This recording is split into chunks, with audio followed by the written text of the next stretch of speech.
Can you imagine being gifted a solo parachute experience and then your parachute fails?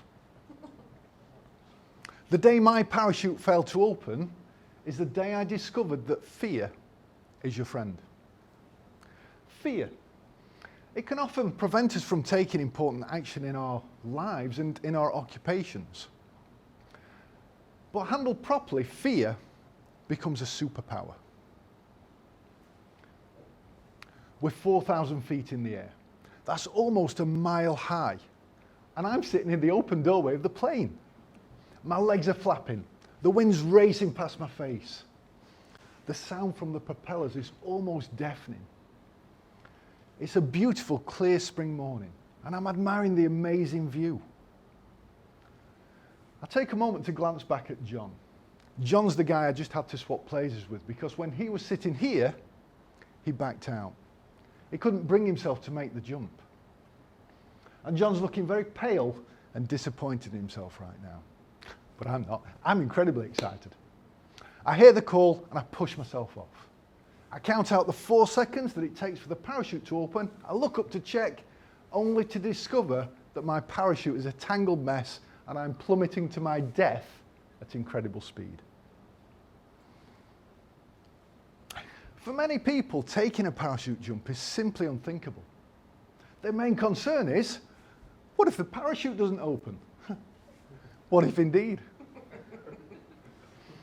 It's perfectly natural to feel fear, but it becomes a problem when fear prevents us from doing the things that we really want to or need to do to make our lives better. Fear is your friend. Fear is an evolutionary superpower that we're privileged to possess. So why then does fear sometimes prevent us from doing the important things? It's because I believe that we interpret fear now in very much the wrong way. Let me share with you a slightly contrived scenario. Imagine that you're in a time 40,000 years ago. You're walking through a wooded area. You're foraging for berries. The sun's shining on your face. You can smell the wildflowers all around you. You focus on a tree ahead that's laden with berries. You're meandering towards this tree when suddenly you come face to face with a huge, vicious-looking leopard. You freeze instantly. You're struck by fear. Your heart starts racing. Your hands begin to tremble. You come out in a cold sweat, and you can feel a knot in your stomach the size of your fist. You start thinking fast, starting with, holy crap. Can you outrun this really fast leopard? Could you climb a tree faster than that really big cat? You dismiss the idea of outrunning it. Frankly, you don't have a cat in hell's chance. Could you fend it off somehow? You need a weapon. The only thing you have in your hands is a bowl full of berries. Would throwing the bowl full of berries at the leopard help? Unlikely. You're taking your surroundings. A rock, but it's too far away and too heavy to use. A branch, could you use that? Maybe. But should you move fast or slow, or even move at all? What if the leopard isn't hungry? Maybe it'll move on if you don't antagonize it. All of those thoughts and ideas and assessments happen in the brain in a split second. Back then, humans were faced with many threats. Immediate decision and action had to be taken. No time to mull over things. Let's just take a moment to understand how the brain reacts to threat. The moment that leopard was spotted and the threat perceived, two things happened. One, the chemicals cortisol and adrenaline were released by your brain into your system. That's what makes the heart race and the cold, sweaty, trembling hands and the knot in your stomach. In actual fact, those chemicals have just fueled your body, making it faster and stronger, more agile and alert. You're like a revved up engine ready for action. And two, your brain just went into creative overdrive, working at superhuman speed, exploring different ways to get out of the situation and survive. That's fear. That's a superpower. Nowadays, few of us face deadly predators, but we are often faced with decisions and actions that we find difficult. And as I say, some of these things we need to do, Some of these things we want to do. John, the guy on the plane, wanted to make that parachute jump, but at the last minute, he backed out. Often we know what we should do to make our lives happier down the line, but they can elicit fear. It could be overcoming a fear of heights or of water, ending an unhappy relationship, changing career, disciplining a subordinate, starting a new business, making a fundamental change to your existing business. And when fear stops us, we fail to move forward in our lives in the way that we wanted to. And either we regret never taking that action, or worse, we build in our heads a strong list of sound rationalizations to justify to ourselves and to convince others that not taking that action was the right decision. For 25 years, I've been helping business owners to improve their businesses, making them much more fulfilling and successful. I ask them lots of questions. I really drill down to understand the root cause of their problems, and then I make my recommendations for improvement. And even though they know those recommendations make sense, many times over, the initial reaction of the business owner is one of real discomfort. They sense a threat. They're about to embark into the unknown, to do something different or difficult. As if faced with a leopard, their heart starts racing. Their hands start to tremble. They come out in a cold sweat. They feel a knot in their stomach. Their brain goes into creative overdrive on self-preservation. They're not fearing for their lives, but they fear that their livelihood is at risk. And because no immediate decision and action has to be taken, their brain seems to focus more on what might go wrong and the consequences of that. What if it goes wrong? What if I lose my reputation? What if I lose my customers? What if I lose my business? What if I lose my house? How would that impact on my family? What if I lose them? Are these rational or irrational fears, do you think? Often we take this as justification to not take action. I remember my first ever public presentation. I didn't want to do it. My boss at the time encouraged me to do it. I tried to get out of it, but I couldn't. I had sleepless nights. I had uncontrollable toilet issues. I was worried about screwing it up, of fear, of failure, of rejection. I was a complete mess. I know how these people feel. And I know how to help them through it, thanks to my parachute jump. That feeling of fear isn't a pleasant sensation. And so we interpret it negatively and sometimes as a reason to run away.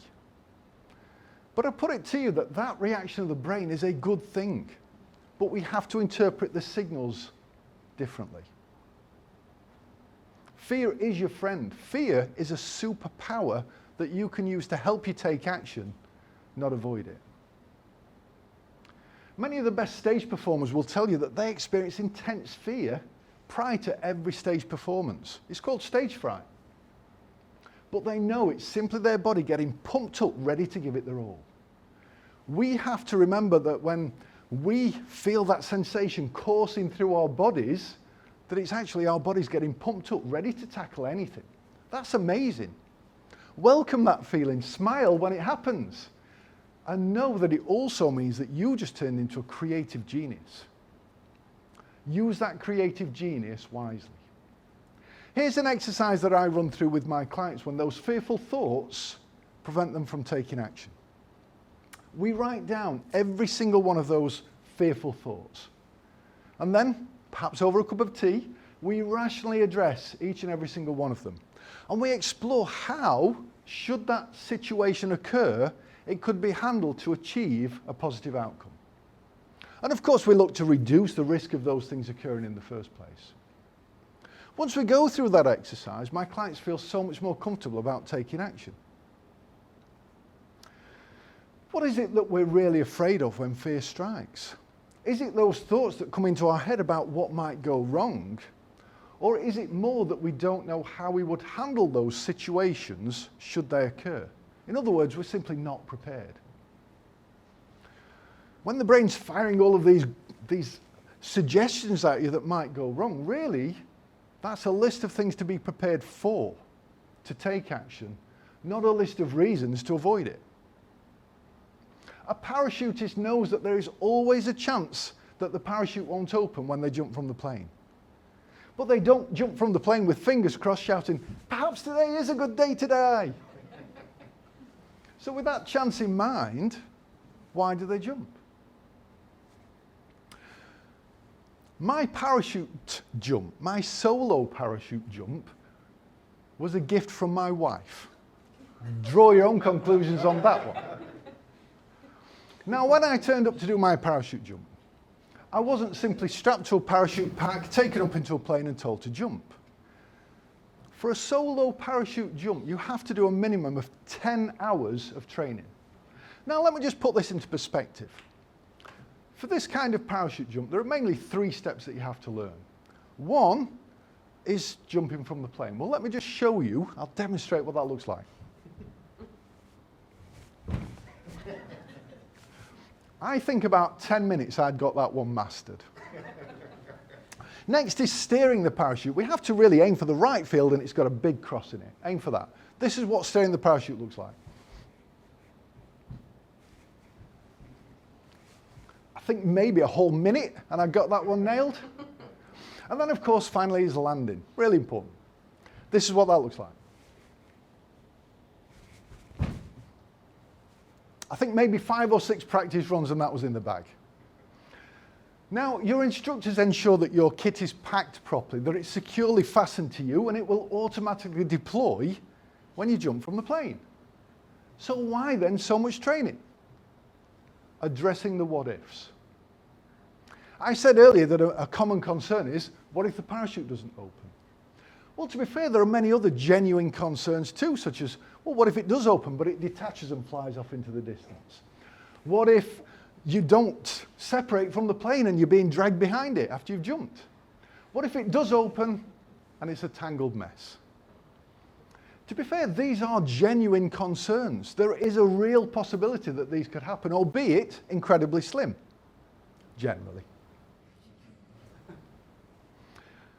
We were trained in a safe environment, literally hanging from scaffolding, practicing over and over again how we should handle each and every single one of those scenarios, and many more I might add, should they occur, so that we were fully prepared. When I pushed myself off from that plane, discovered the state of my parachute, there was no hint of fear or panic or concern. Instead, as if like a robot, I simply enacted the steps I'd been trained and practiced to do. My parachute untangled, inflated, and I had a great time. Admiring the amazing view, aiming for the big cross, I landed in true James Bond style, if I do say so myself. And I was so exhilarated that I ran to the approaching minibus and asked to do it again. Because I was prepared, I wasn't afraid or panicked or concerned. Fear is your friend. Use it to determine what to be prepared for. In sales training, they teach you how to sell, but they also teach you how to overcome objections, which everybody dreads until you're prepared for them. Here's a 5-step process that you can use whenever fear is preventing you from doing the important things. 1, recognize. Recognize that that sensation coursing through your body is your body getting pumped up, ready to tackle anything. See that as a positive. 2, write down all of those fearful thoughts. Get them out of your head and onto paper. 3, with the help of a friend or a coach, explore how you might handle each and every single one of those situations, should it occur, to achieve a positive outcome. And of course, look to reduce the risk of those things occurring in the first place. 4, reinforce the decision. Continually remind yourself why taking this action is so important to you. If possible, practice, role play, rehearse what you're going to say and what you're going to do. And 5, let go and do it. You'll never feel 100% ready. There's always a chance that those what-ifs will happen. But know that you're prepared. You're not going into this blindly. Set yourself a deadline.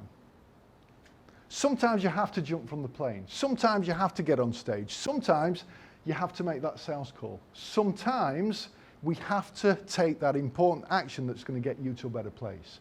But do it by being prepared. After collecting me, that minibus also collected John from the plane. He landed not too far from where I did. He approached that minibus with a beaming smile from ear to ear. He told me he'd had a little conversation with himself on that plane, that he was prepared for this, that he'd trained for this, and he reminded himself why he was doing it, which was to overcome his fear of heights.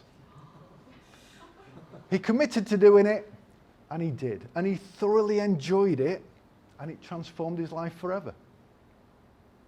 I chose not to tell him about my little parachute experience. What important action are you putting off taking? Remember, fear is your friend. Fear is a superpower that you can use to help you take action, not avoid it. Thank you.